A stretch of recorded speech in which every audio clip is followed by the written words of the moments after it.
Oh, when the devils, oh, when the devils, oh, when the devils go marching in.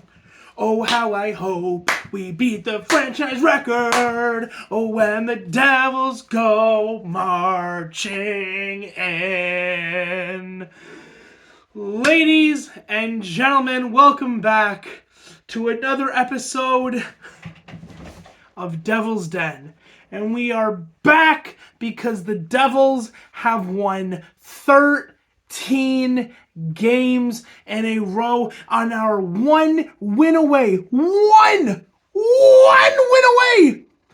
from breaking the franchise record. The Devils, in all of its long and illustrious history, have only ever made it to 13 games. But I say to you, watching this video right now, the Devils are about to break the franchise record. Devils fans, do you know how long I have waited for a moment like this? How long we have waited for this level of success? The Devils are about to create history if they can just beat the Leafs. We've done it once, we'll do it again, and this time, Devils fans, this time, when they break that record, when they win 14 games in a row, I want you here, and I want you celebrating with me. Because if you're not, oh boy, where else would you want to be other than watching these videos on another episode of Devil's Den? So, let's get into this one. Devils win 5-2 against the Edmonton Oilers. And this game, I gotta say, was really, really good, but also really, really chippy. So, when I say chippy, I don't mean aggressive. The game was aggressive. However, there was a lot of, in my opinion, a lot of bad blood during this game. Felt like there was a lot more, not penalties, but almost like cross checks from behind, really tough, hard hits the whole game, and it seemed like both teams were coming out to play, and I loved that. The Devils obviously don't have the same, level of physicality as the Oilers, with players like Nurse, players like Kane, heck, even Leon Draisaitl. He's a big boy, and he will beat you down the whole game while he's dangling you left, right, and center. This game really felt weird to me because, again, and I've kind of noticed this the last couple of games, it really has felt like this is playoff hockey. Oilers, big team, they're Western Conference, and they hit like a truck. The Leafs, while over the years haven't really had that reputation as being, a physical team, have over the years, with the additions like Wayne Simmons, like Muzzin, have brought a sort of physicality to the Leafs, and that's kind of what you expect from the playoff games. Even games against the Flames have felt, and again, Western Conference, where the Western Conference is really known for its not as flashy, but its physical aggression, physical play the whole game. And the Devils rose above it. The Devils, while not really having the physicality to match these teams, beat them not by out-muscling them, but by scoring and by skating.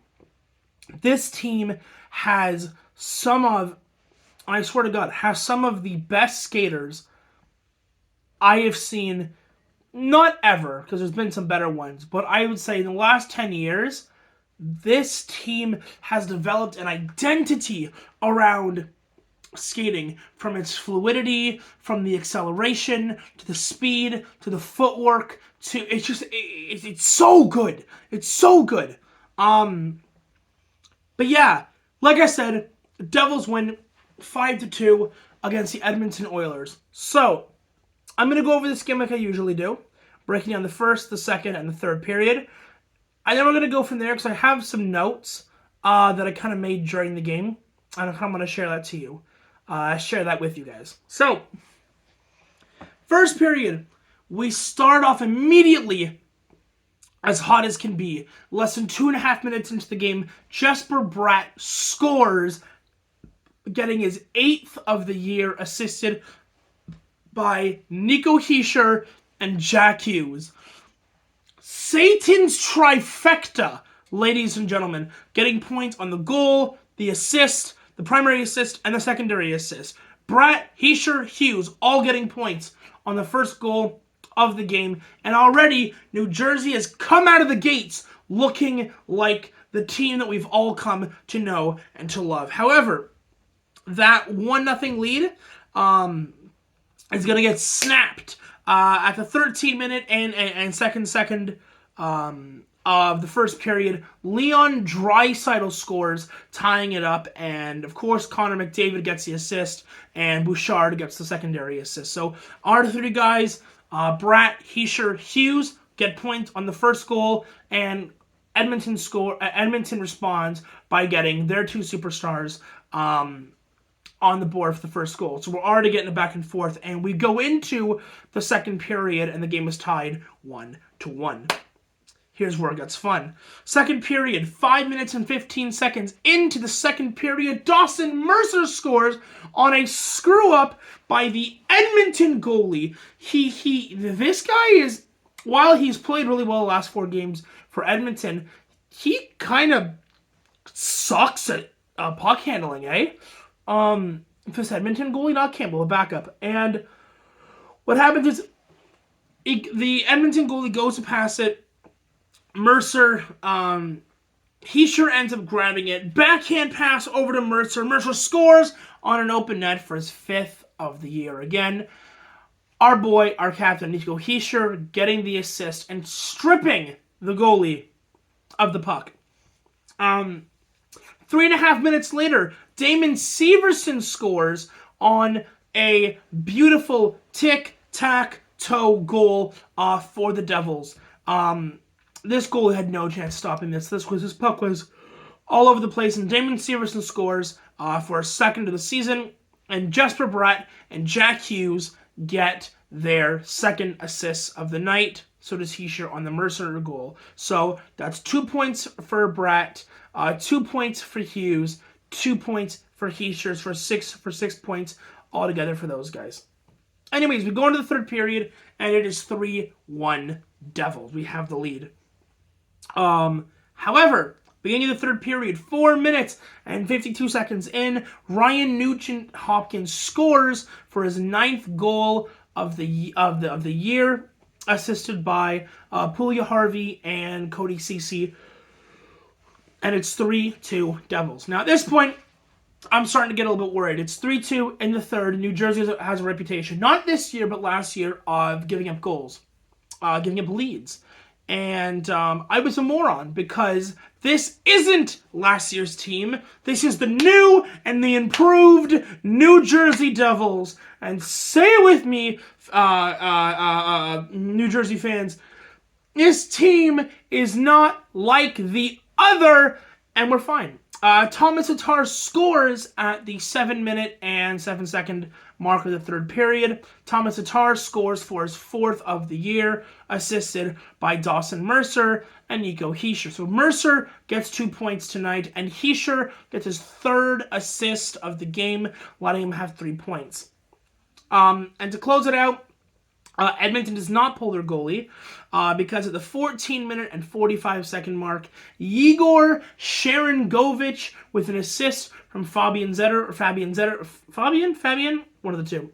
Zetterlund gets the assist. Yegor Sharangovich with his 6th goal of the season in 20 games. Zetterlund with a 6-point, and it is now 5-2 Devils. And that is how, ladies and gentlemen, the game will end. Devils win 5-2, and the streak continues to 13 games.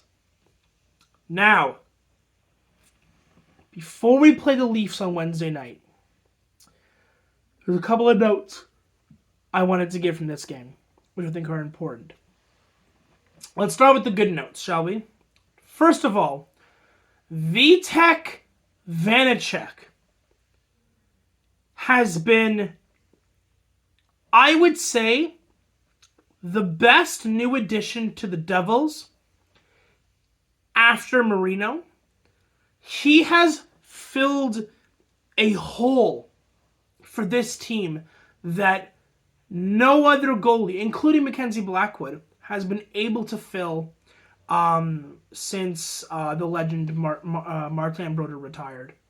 Now, I'm not saying he's as good as, because he isn't. Martin Brodeur will go down as the greatest goaltender to have ever played the game. However, he made a couple of really good saves at really critical times. And he has proven time and time and time again this season that he can be counted on and relied upon in those tough situations. So Vitek Vanacek truly has been a breath of fresh air for our goaltending tandem this season, and I hope they give him an extension. He's played phenomenally. Now on to another piece of good news. So Devils, in the last 2 or 3 games, have played really well on the power play. Tonight, we went 1 for 3, so that's 33.4% on the power play, which is great.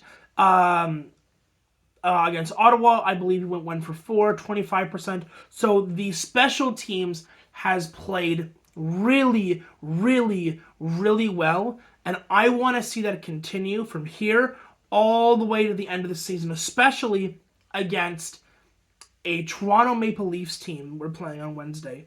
That is, I would say, notoriously around the league, has some of the best, one of the best, if not the best, power play lineup. When you've got Matthews, when you've got Marner, when you've got Nylander, when you've got Riley, when you've got and Tavares as well. It's a stacked power play, and I just want to see our special teams continuing to be great and not having kind of ups and downs and things like that, which of course naturally they're going to because they're not perfect, but I really think that this special teams has come such a long way since last season, the season before that. On the other side of that, we went 1 for 4 in the power. 1 for 3 in the power play tonight. We also went 3 for 4 on the penalty kill. So we're keeping that good. Now again, like the Leafs, and I know I keep bringing them up because we're playing them on Wednesday, but Edmonton also has a phenomenal power play. McDavid, Draisaitl, Nurse, Kane, Nugent-Hopkins. It's a really good power play lineup. And the fact that we kept them off the board 3 out of 4 times, 75%, is really, really good. And Nathan Bastion has proved, I mentioned him in the last game, has proved time and time again for this team that he can anchor that penalty kill and really put in some awesome work. Now, for the last point, and I'm not sure how you're going to take this, but I will say this: the last 3 or 4 games, I've noticed that the Devils are taking what feels like not unnecessary penalties, but too many penalties. We are giving teams like Toronto, like Edmonton, with these high-powered special teams, opportunity after opportunity after opportunity to either tie the game or gain some momentum and try to catch up. And I don't want to see the Devils play undisciplined against these type of teams. You can maybe get away with it with, Buffalo, or you might be able to get away with it with Columbus, or St. Louis, teams that really aren't doing well this year. But with lineups like Toronto's, like Edmonton's, like Boston's, I don't want to sacrifice multi-goal leads if it means that we have to keep taking penalties where the other team has the opportunity to bounce back in the game. We do not want that, because while we are just completely head and shoulders above where we were, I don't want to see what happened last season when we were blowing multi-goal leads, and it ends up losing us hockey games. That is the only negative I wanted to say for this game, because otherwise, I thought the Devils played a really good game, keeping up with that high aggression, keeping up with that that hard hitting play that Edmonton is really well known for at this point. But yeah, so next game is against Toronto on Wednesday at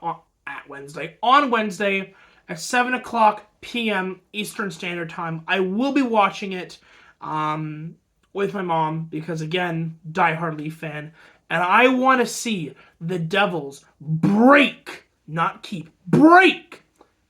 the franchise record and keep this winning streak going. Are you with me, Devils fans?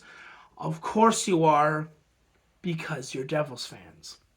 And on that note, I'm going to call it a night, and I will see you guys in the next one. Bye-bye.